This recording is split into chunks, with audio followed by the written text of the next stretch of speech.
Bienvenidas y bienvenidos a este podcast Miradas al Derecho, y hoy nos acompaña una magistrada, una juzgadora, quien tiene pues casi 20 años de carrera judicial. Ella es la magistrada Iliana Moreno Ramírez del Segundo Tribunal Colegiado en Materia Administrativa del Primer Circuito. Magistrada, qué gusto que esté hoy aquí en este podcast. Muchísimas gracias por la invitación y qué gusto compartir este espacio con tu auditorio.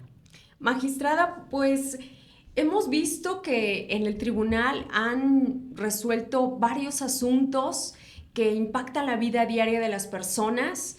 Lo vemos en los criterios que se publican en las jurisprudencias, en las tesis del Semanario Judicial de la Federación, y hay otros asuntos que son muy relevantes y que no llegan al semanario, pero que sí vale la pena comentarlos. Y uno de ellos tiene que ver pues con la responsabilidad patrimonial del Estado. Es un asunto donde se explora la carga de la prueba y también, por supuesto, la reparación integral del daño. Estamos hablando del amparo directo 392 del diagonal 2024. Para nuestro auditorio, si nos pudiera compartir cuáles son los hechos de este asunto. Muchas gracias. Sí, este asunto es muy interesante. La responsabilidad patrimonial del Estado es cuando el propio Estado o uno de sus entes representantes genera un daño. El equivalente en materia civil, pues son los daños civiles, ¿no? Y daños y perjuicios, pero en materia administrativa, cuando es el Estado, se le pueden reclamar estos daños al Estado siempre y cuando se cumplan ciertos requisitos. Este caso es de una persona que estaba haciendo pintura en un edificio, en el último piso del edificio, en el techo de un edificio. Y los hechos consisten en que al estar pintando, en algún momento tuvo parte de una descarga eléctrica, y con motivo de esa descarga eléctrica, lo que alegan sus familiares, que son los que reclamaron la responsabilidad de la Comisión Federal de Electricidad, que este es el ente del Estado al que se le está reclamando el daño, cayó del edificio y con motivo de la caída murió. Al analizar el caso, la sala del Tribunal de Justicia Administrativa al que le tocó consideró que no se actualizaba, que no era posible establecer cuál era el nexo entre los hechos y el daño que se generó a la persona. Y especialmente fue relevante que no había pruebas directas. Normalmente, y esto es algo que uno pues va aprendiendo digamos, a partir del estudio de casos similares, lamentablemente cuando hay una electrocución y el motivo que genera la muerte es una descarga eléctrica, hay un punto de entrada en el cuerpo y hay un punto de salida. Y al momento de establecer prácticamente las pruebas, la más relevante que se tomó en cuenta fue la prueba consistente en la autopsia que se llevó a cabo del señor que era pintor. No había signos de que hubiera tenido una descarga eléctrica. Entonces, el tribunal dijo que no tenían razón porque no había pruebas directas de que hubiera un nexo causal entre la actividad administrativa irregular y la muerte de la víctima. Este asunto llega con nosotros y también a partir de una investigación, a la conclusión a la que llegamos era que sí teníamos que conceder el amparo a los familiares del señor que murió. Entre otras cosas, nos hicimos muchas preguntas. La primera es si la ley que rige la materia tiene un estándar de prueba. Y esto es una cuestión que ya se ha avanzado mucho en materia penal, pero siento yo que en materia administrativa todavía no está muy explorado. Y el motivo por el cual se ha avanzado en temas probatorios, en materia penal, en materia laboral, en materia mercantil, es por el advenimiento de los juicios de oralidad y de los asuntos que tienen componentes de oralidad, que ha traído una revolución probatoria y ha traído a México la doctrina de una escuela que se conoce como Escuela de Girona de razonamiento probatorio. Entonces, tratamos de adoptar algunos de esos principios, y una de las primeras cosas que advertimos es que en materia administrativa suele ser muy rígida la valoración de pruebas. Parecería que en todos los casos exiges, uno, que los hechos se prueben a través de pruebas directas, cuando no necesariamente puedes tener probado un hecho con pruebas también indirectas. Punto número 1. Y punto número 2, que tampoco hay, por lo menos en este tipo de procedimientos, un estándar probatorio o digamos, un umbral con base en el cual digas, acontecieron o no acontecieron los hechos. Esto es importante porque en materia penal, por ejemplo, hay un estándar muy alto, como lo que está en juego puede llegar a ser la libertad de una persona que es inculpada, entonces el acusador tiene la carga de probar más allá de toda duda razonable la culpabilidad de una persona. Pero y en otras materias, ¿también tienes que probar los hechos más allá de una duda razonable? Parecería que en materia administrativa ese es el estándar que estamos exigiendo. Y en este caso nosotros decimos no. Punto número 1, no puedes desestimar en automático un reclamo de responsabilidad patrimonial solamente porque no hay pruebas directas del nexo causal entre la actividad administrativa irregular y la muerte de la víctima directa. Lo que tiene que hacer el tribunal es establecer un estándar de prueba que pueda definir el grado de corroboración de las pruebas para efecto de acreditar ese nexo causal. Ahora, en este caso específico, también dijimos que si no establece la ley un estándar de prueba directamente, entonces hay que construirlo en la sentencia. Y recurrimos, además, digamos, a los estándares en función de los valores que están en juego. En este caso, por un lado, estaba en juego pues el resarcimiento del daño de la vida de una persona, pero por otro lado pues están también los intereses del Estado. Entonces hay que determinar a quién le toca la carga más importante o más fuerte de probar, dependiendo de los valores que están en juego. Y en este caso decidimos acudir, digamos, hay estandarizados 3 estándares, por lo menos en el sistema anglosajón.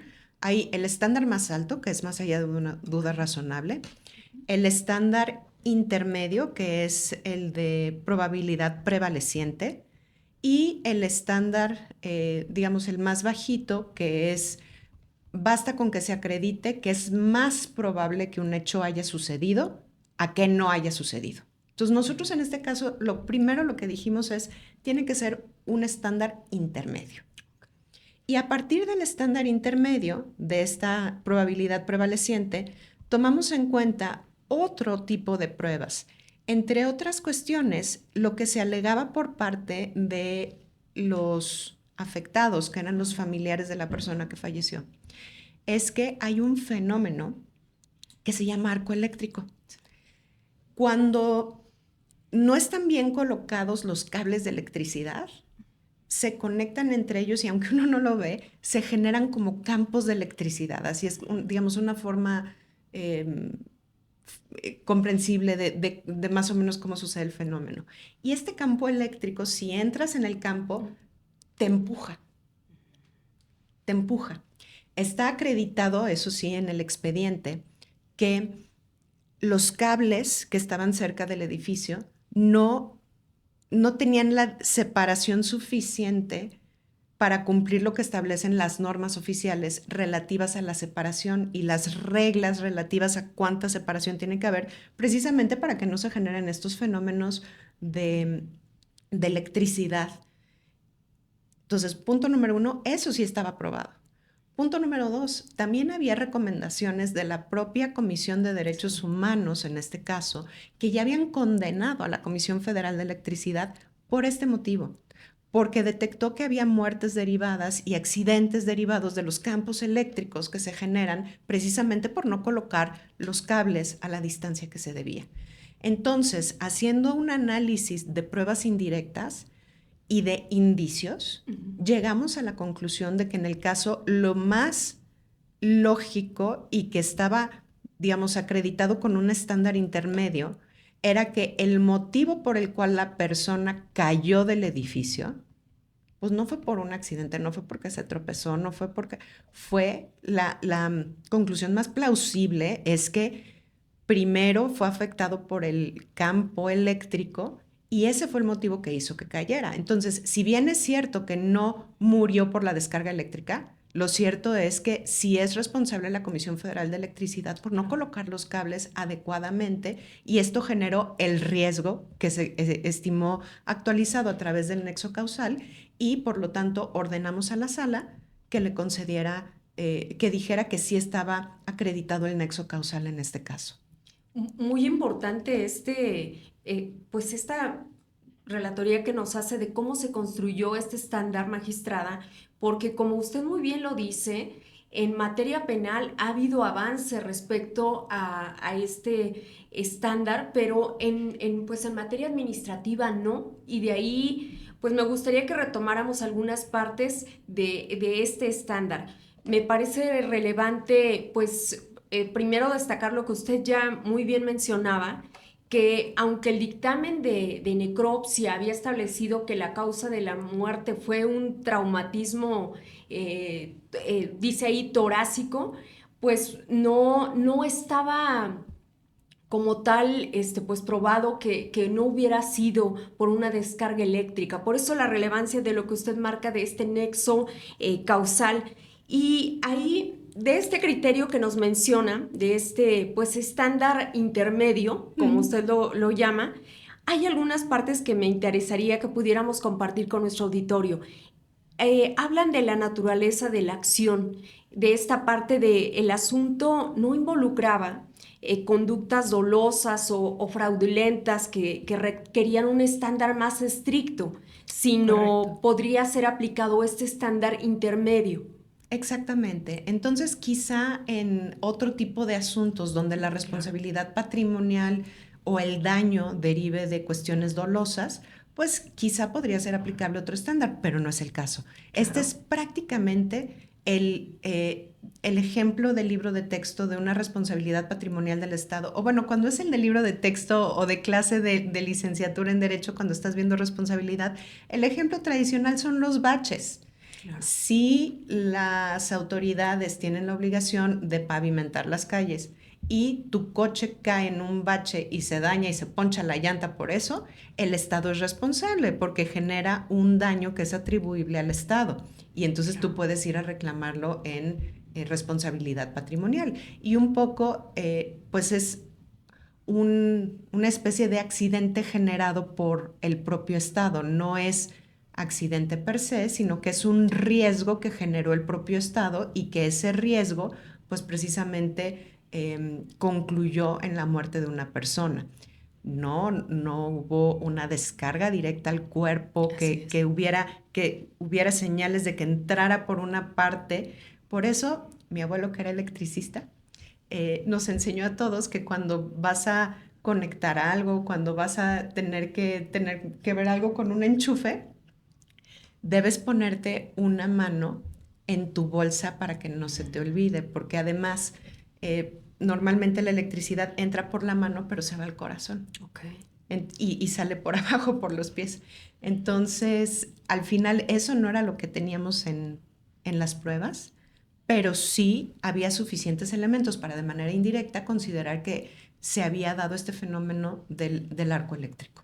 Claro, y hay una parte que también me parece muy relevante porque lo que podríamos llamar como distribución del riesgo del error. Cuando hay ese riesgo de un error judicial, ¿en quién debe recaer en mayor medida?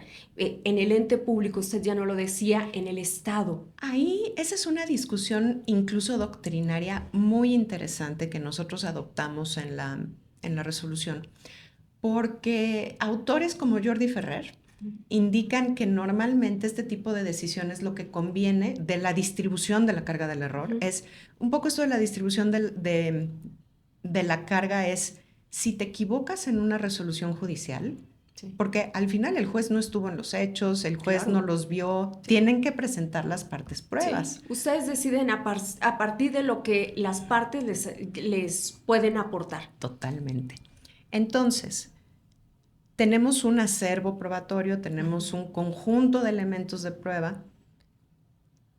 ¿Qué tan probados están los hechos y qué tanto vamos a exigir de pruebas para considerar que se probaron o no los hechos. Y dice Jordi Ferrer que esto conviene que lo diga el legislador, porque entonces si hay algún error en la decisión judicial por falta de pruebas, ¿quién debe correr con ese riesgo? Normalmente en la materia penal, dado que la consecuencia es tan grave como ir a prisión, Sí, la libertad de una persona. En algunos lugares, no en México, pero en algunos lugares puede ser hasta pena de muerte. No, nada más pena de prisión. Las penas pueden ser diferentes y puede haber hasta pena de muerte. ¿Y qué tal que el Estado se equivoca? Por eso muchos estados establecen el estándar de prueba más alto, porque prefieren que el Estado se equivoque en liberar a una persona que sea posiblemente culpable, pero no tienes la certeza. Cuando hay una duda razonable. A castigar a una persona inocente. Claro. Por eso importa la distribución del riesgo. ¿Cuál riesgo prefieres correr? Esto es como muy claro en materia penal, pero un poco es aplicable a todas las materias. Sí. Y es justo lo que hacen, que lo aplican con las características específicas del caso a este asunto que es de materia administrativa. Así es, y entonces concluimos que en este caso, dado que se trata de un ente público que además tiene presupuesto relevante y que presta servicios, digamos, de manera exclusiva, tiene las posibilidades de soportar el riesgo frente a una persona que, digamos, no tenía por qué sufrir precisamente este daño. Entonces, por eso optamos por este estándar intermedio. Claro, y muy importante, pues, la referencia que hacen respecto a el patrón sistemático de electrocuciones similares que han sido reportadas por la CNDH. Es, pues, muestra de lo que está sucediendo, de los elementos de los que pueden allegarse ustedes, como para confirmar que efectivamente fue el fallecimiento de esta persona fue a causa de este patrón. Y tocas un tema bien importante por dos motivos. Punto número uno, si tenemos varios aprendizajes del sistema interamericano y de la Corte Interamericana. Uno de ellos es que nos obliga a los juzgadores de derechos humanos a ver el contexto en el que se suscitan las cosas. Claro. Y este documento y esta recomendación de la Comisión de Derechos Humanos nos ayuda precisamente a ver cuál es el contexto. Estamos, como tú lo has dicho, ante un contexto sistemático de este tipo de ocurrencias. Y un poco el tema de la distribución del error. En este caso implica que no hubo nadie ahí que nos dijera si hubo un arco eléctrico.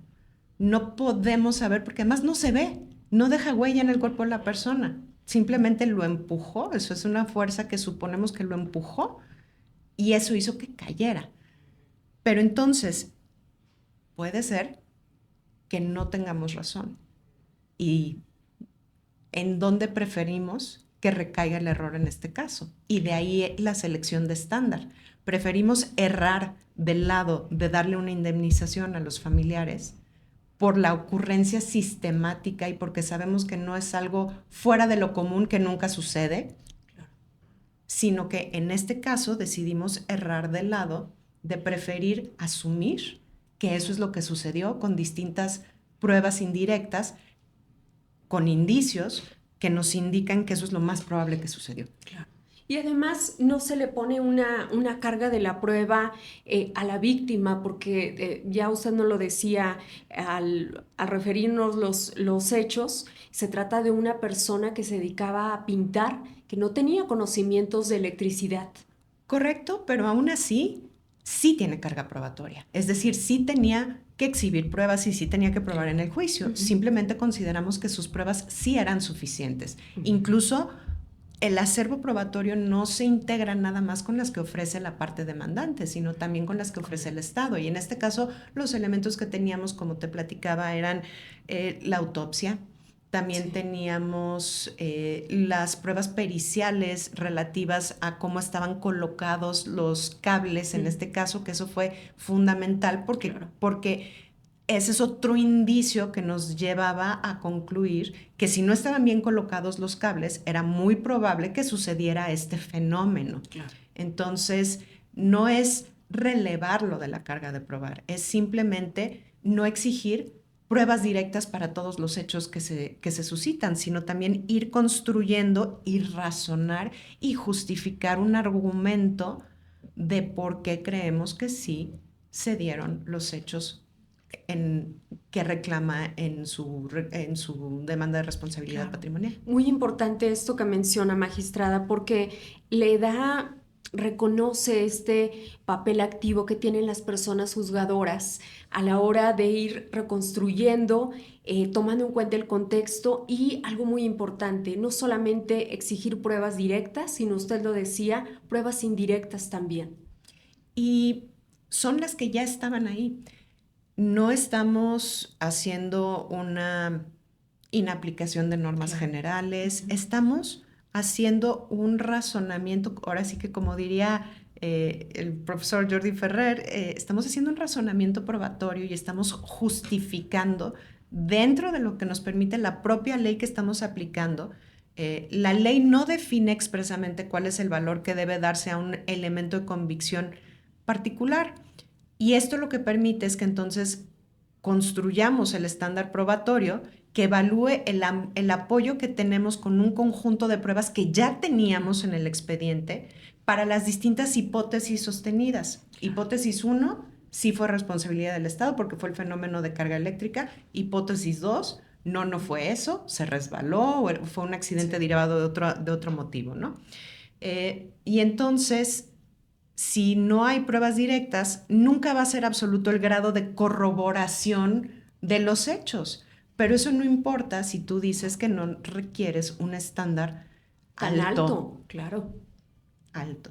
Entonces, para mí, la satisfacción y el agradecimiento también al secretario que me acompañó con esta sentencia, pues es ir construyendo estos estándares para efectos de la materia de responsabilidad patrimonial.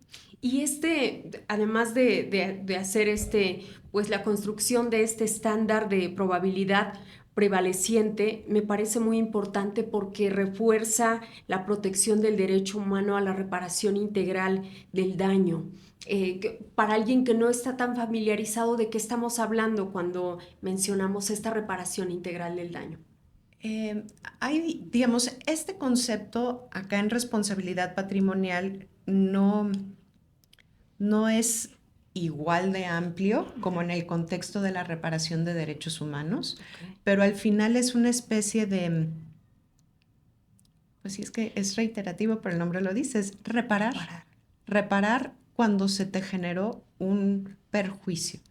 En derechos humanos, la Corte Interamericana fue pionera incluso antes que el Tribunal Europeo de Derechos Humanos o antes que los tribunales nacionales en reparaciones. Y esto es algo que yo enfatizo mucho con mis alumnas y alumnos. La Corte Interamericana inició con casos dolorosísimos, con casos de desaparición forzada, de tortura, de ejecuciones sumarias. Casos en los que se daban cuenta, el estándar internacional básicamente consistía en que cuando había una violación de derechos humanos, la manera de repararla normalmente era a través de darle una indemnización pecuniaria y, digamos, muy apegada al derecho civil de daños y perjuicios. Entonces se cuantificaba muy fácilmente con daños y perjuicios.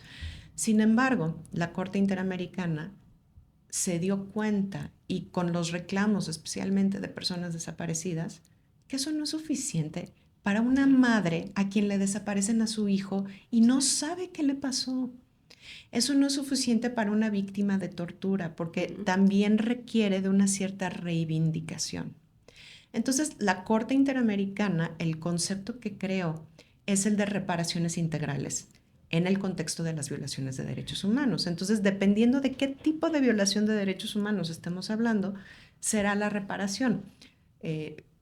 Puede ser una reparación que tenga un componente de no repetición, por ejemplo, y entonces no solamente se toman medidas para satisfacer a la persona específica que sufrió la violación de derechos humanos, sino que además se busca tener mecanismos institucionales para que no se repitan esas violaciones.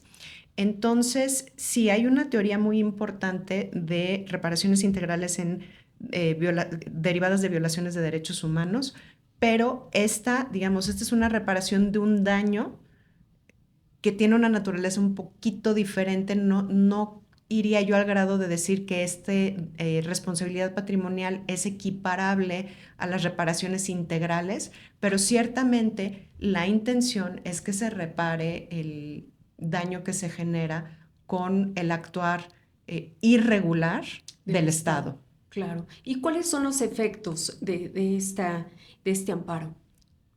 Bueno, tendrá entonces la sala responsable. Cuando se trata de amparo directo, normalmente la orden no es para la autoridad específica, sino es para un tribunal. Entonces, en este caso, el tribunal tenía que determinar que sí estaba acreditado el nexo causal y entonces la conclusión, ¿no? Porque, digamos, ahorita la conclusión, eventualmente, lo más probable es que sea que emitan una nueva sentencia en la que entonces ya declaren que sí se actualiza la responsabilidad patrimonial del Estado y habrá que ver en qué términos establecieron esa reparación. La propia ley señala por lo menos una reparación pecuniaria. Hay algunas resoluciones del Tribunal Federal de Justicia Administrativa que, a pesar de que no están en la ley, han agregado algunas vías de reparación similares o un poco en la línea de las de derechos humanos. Y, por ejemplo, en algunos casos han dicho, y que se publique esta sentencia en algún periódico o en un medio oficial, porque eso también es una reivindicación para la persona.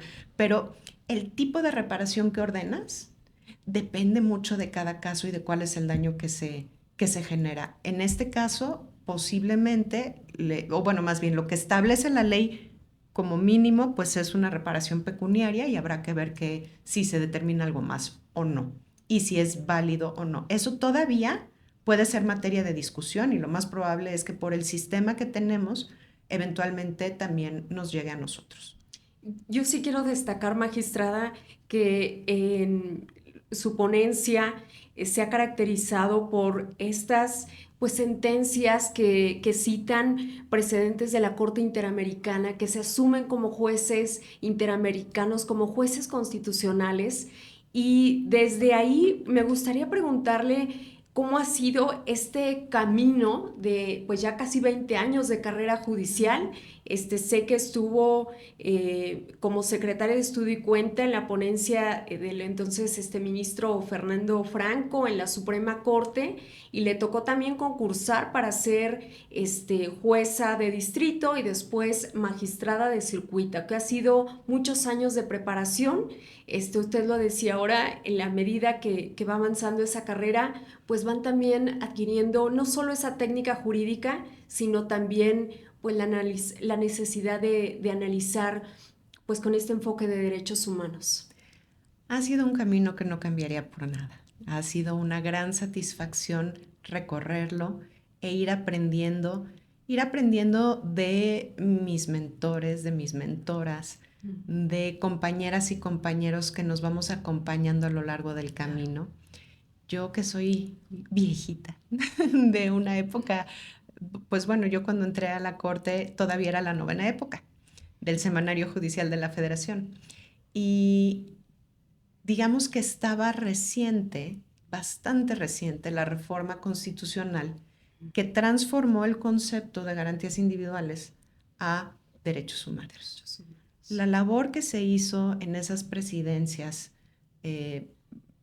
cuando quien dirigía la Suprema Corte también dirigía el Consejo, fue titánica para pregonar en el desierto, porque era relevante la incorporación de los derechos humanos como parte de nuestro análisis, porque esto potencia la calidad de las resoluciones, pero además el nivel de satisfacción que podemos dar a las personas que vienen buscando justicia.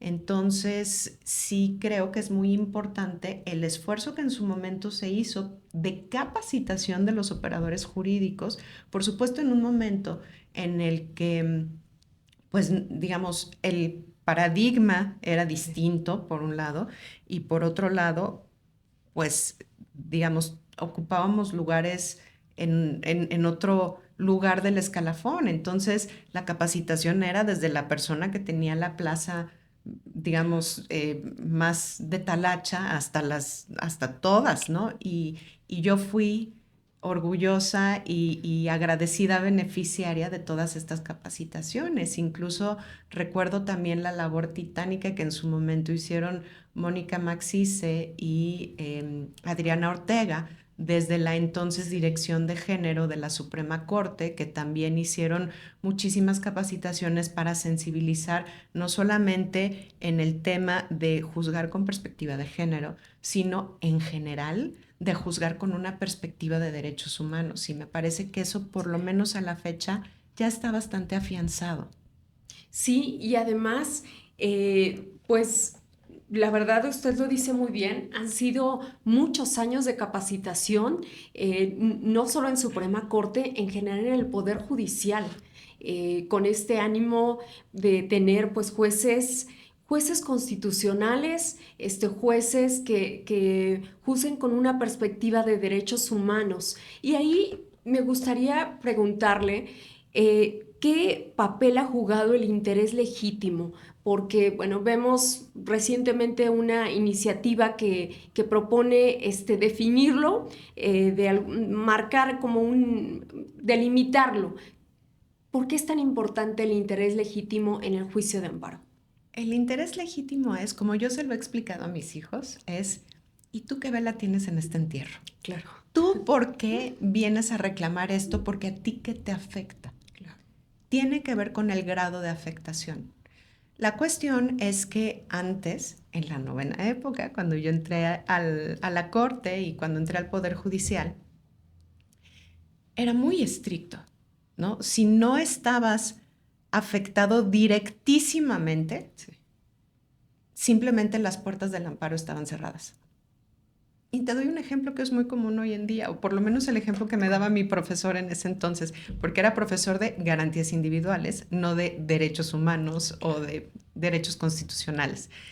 Decía, miren jóvenes, si ustedes les van a construir un periférico y ustedes vecino de por donde está el periférico, ustedes no tienen por qué reclamar ni cómo reclamar.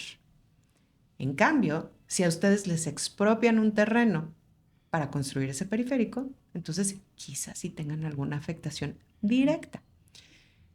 Lo que se reconoció a nivel constitucional, incluso recordemos que está a nivel constitucional, es que la afectación puede ser directa o puede ser también en función de la posición particular que tengas frente al orden jurídico. Claro. Y eso no ha cambiado. Eso sigue estando a nivel de texto constitucional. Entonces, ese es un poco el concepto de lo que es el interés. El legítimo implica una afectación que a lo mejor no es tan directa, pero de todos modos te sigue generando una afectación en tu esfera jurídica. Lo que pasa es que, y yo creo que fue muy sabio en su momento, las legislaciones no definían casuísticamente en qué momento si tienes interés o no, porque dijeron, esto se tendrá que ir desarrollando a través de la jurisprudencia y a través del Caso por caso. Caso por caso. Me parece que, digamos, ahí es donde estamos, caso por caso. ¿Y hay alguna preocupación porque esto pudiera cambiar? ¿Podría haber alguna afectación para la protección de los derechos? No estoy familiarizada con la iniciativa y no me podría pronunciar en este momento, pero insisto, la Constitución sigue intocada y el mandato o la definición del interés y de este tipo de afectación viene desde la propia Constitución. Magistrada, pues para concluir, ¿alguna reflexión que quisiera compartir con sus estudiantes de derecho, con la ciudadanía que vive esta pues, etapa de transición? Que el dedicarse a estar en el Poder Judicial es una labor digna y es una labor de satisfacción de todos los días poder trabajar para la justicia y para vivir en un mundo un poquito, aunque sea un poquito, mejor. Entonces yo, digamos, les diría que es una labor que vale la pena seguir haciendo y te agradezco mucho a ti la invitación y agradezco mucho al auditorio. Y nosotros le agradecemos a usted y le extendemos la invitación para que puedan estar pendiente de pues las resoluciones de la magistrada Eliana Moreno del primer tribunal colegiado en materia administrativa, del primer circuito, porque tiene criterios relevantes y están resolviendo asuntos que afectan la vida cotidiana. Muchas gracias, magistrada. Al contrario, muchísimas gracias. Y muchas gracias a usted por su amable atención. Nos vemos en el siguiente episodio del podcast Miradas al Derecho.